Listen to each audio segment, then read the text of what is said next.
The FAA rule change has recently begun rolling out where people are allowed to use their personal electronic devices in flight, and pilots are not so happy about that.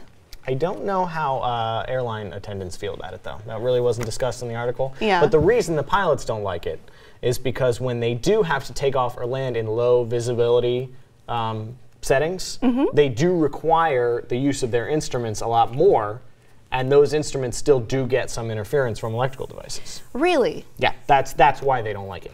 I thought that this had been myth busted to have been bullshit.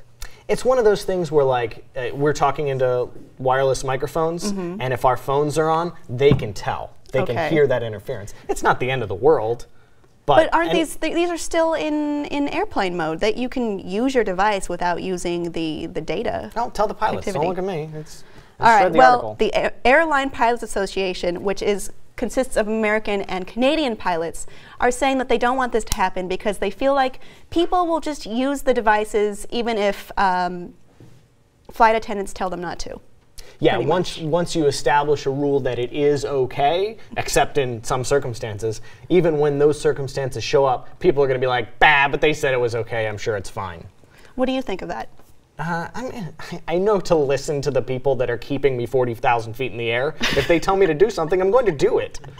Just because they're defying nature by keeping the several tons of metal in the air doesn't mean you have to do everything they say. If they want me to put away my Game Boy, I'll put away my Game Boy. It's not the end of the world, you know?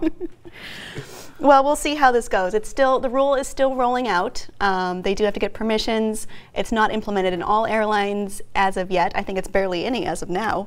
Yeah, airlines, I guess, have to prove to the FAA that their planes are up to code and that this new electronic interference won't mess up their plane that was made in 1968. But I'm wondering if people will actually listen to the air flight attendants or do exactly what the pilots fear they're going to do. Yeah, I don't know if this is going to be a Pandora's box situation.